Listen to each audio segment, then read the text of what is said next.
Hi, I'm your host Vasco Duarte.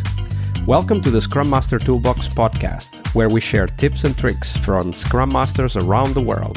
Every day, we bring you inspiring answers to important questions that all Scrum Masters face day after day.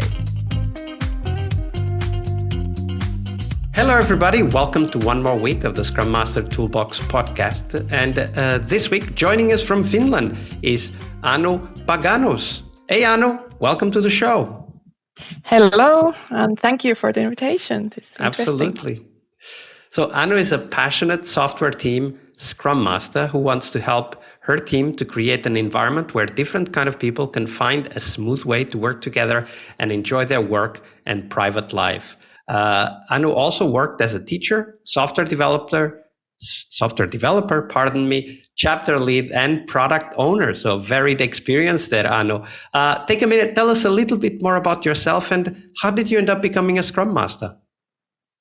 Yeah, I guess that wasn't my first goal when I was having studies at the university. I have been studying on IT side in the Turku University in Finland, and I ended up as a researcher also for a couple of years, and I was doing some teaching at that time, but then I kind of felt that maybe university world is not for me.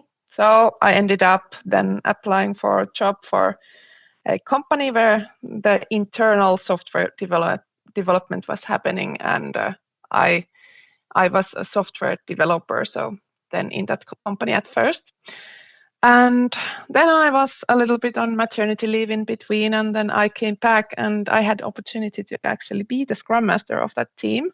And that was actually the most enjoyable time in work life so far at that point. That's quite a long time ago already. But that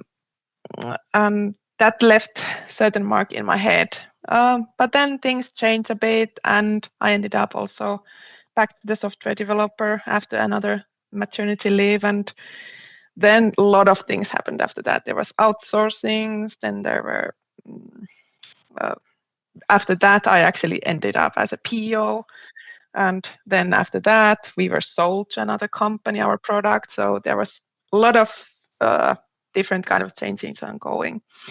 But then after that PO role, and then I applied to a consultants company where I did a lot of different kind of things. Again, I was software developer, I was project manager, I was participating in marketing.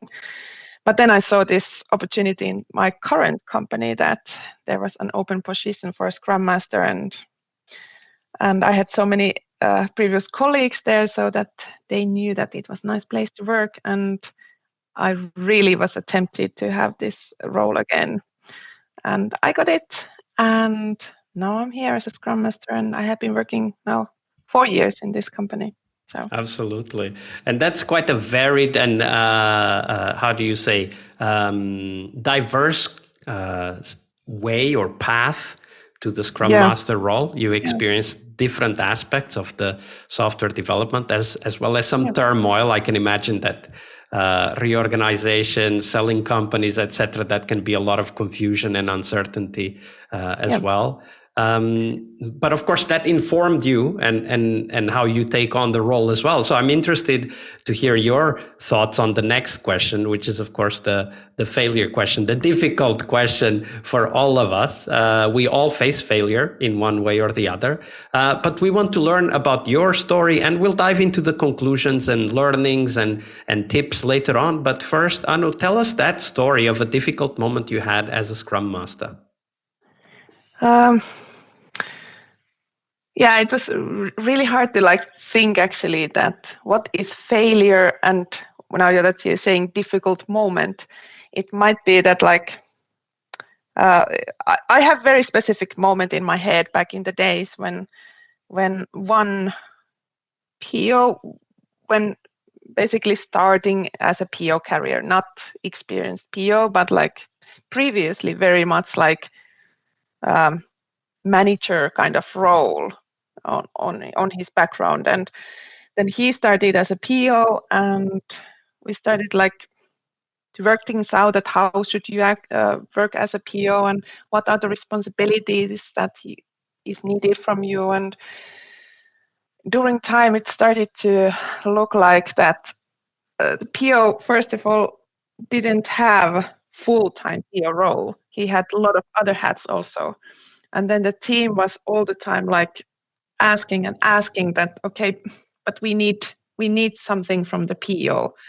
But the PO didn't have time maybe on that. And then we had a lot of discussions overall in the organization that how to like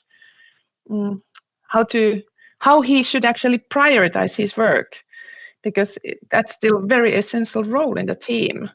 So we had some of these discussions, but still the things didn't work out.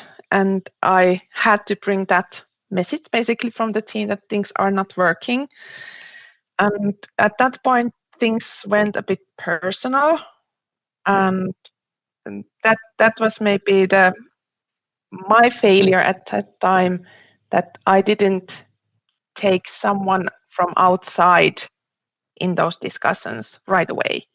So I should have involved maybe some agile coach from our right? organization to also join and facilitate maybe that discussion, because that then it went personal level, and I think my relationship with the PO was not working very well after that.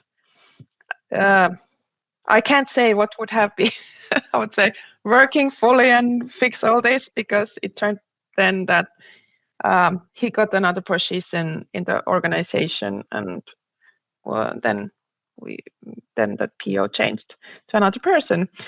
So it's not always very easy to like solve these kind of things when you are also participating in that as a Scrum Master, and if it's happening between you and your PO. So then it's really important to involve also others in the discussions, definitely. Absolutely. Also, because we don't know what needs to come out necessarily when we start the conversation, right? Like what you said, that the conversation turned personal at some point. And maybe there was already conflict, even though maybe it didn't seem like there was conflict. Maybe there was already conflict going on, and that needed to come out. And a third person, a mediator, a facilitator, as you said, would be able to not be involved in that conflict and just look at the conflict from the outside. And even if we try as Scrum Masters, we might not always be able to get out of the conflict, because it might be conflict with us, right? Exactly. Yeah, we can't step out from that picture necessarily. And I guess after this, I have been myself, at least personally, trying to also learn a bit more about this nonviolent communication and like concepts around that kind of topics, and reading about conflicts and how to manage them. But also I have been training. Tetis has ended up also that I have been, since we have quite big organization, we are arranging this, our agile coaches are arranging different kind of trainings, and I was also co-facilitating one of these trainings related to conflicts, because I have been maybe involved in those back in the days also topics, but like this is really interesting topic, at least for me, and I have been trying to educate myself also how to handle these. Besides NVC, the nonviolent communication, I'll put the link in the show notes. What would be one good resource that has helped you in your ability to understand and also to be a productive part in those necessary conflicts that happen at work? Well, I actually read one book that was in Finnish, so that's not maybe that wide audience book, but I think there was very good.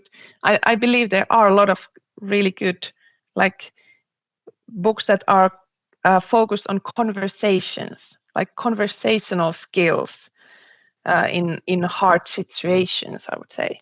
So any kind of that kind of approach, books or topics would be definitely.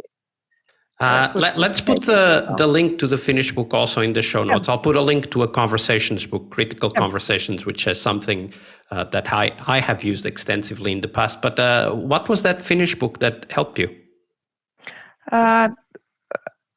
it helped me to, I don't know, it's all about self-development, I would say. All of these things are somehow coming back to yourself, that you understand yourself. How do you act on those situations? When I am also in the conflict, how do I act in those situations? How does those situations affect on me as a person? For example, I think in that book, it was very explicitly explained that, like, in any kind of blaming situations, people are experience these stress reactions which come from cortisol. So that affects, and then what that causes is that your sight is getting narrow. You are like thinking narrowly. You are just trying to get away from that situation. You are not anymore trying to solve the issue. You are just wanting to get away from that situation. And then compared to that, then these good kind of, when you have some good friction in the team, for example, in the discussions, is the situation where you feel that it's still discussion, it's not going personal, it's safe environment, you have different opinions, but you can discuss about them. That ends up in the end that oxytocin levels are increasing in people, which of course help you to feel safe and less stressed and trust, feel more trust in your colleagues. So I think overall, those kind of things, when you understand the concepts and understanding that also, like they were also explaining that from the oxytocin levels, you have to have more of that kind of feelings because it affects shorter time in your body, that oxytocin. So if you can have this one moment where you have high stress reaction that affects much longer than these shorter, like oxytocin level affection. So I think this was really like, I have heard it many times, like that, yes, you need more positive feedback than the negative to make things work. But like, where does it come from? It comes from the hormonal things in the people. So I think that's it's good to understand sometimes these things like thoroughly. So you start to see the whole picture. So that we can see the whole picture. Very well said, Anu. Thank you very much. Thank you for sharing that with us. Thank you. Monday is about what we learn from our obstacles and our failures. But tomorrow is Team Tuesday here on the Scrum Master Toolbox podcast. We explore teams and their journeys, the habits they develop that threaten their performance, how each of our guests help their teams evolve, and the one key lesson they learned from that experience. We really hope you liked our show. And if you did, why not rate this podcast on Stitcher or iTunes? Share this podcast and let other Scrum Masters know about this valuable resource for their work. Remember that sharing is caring.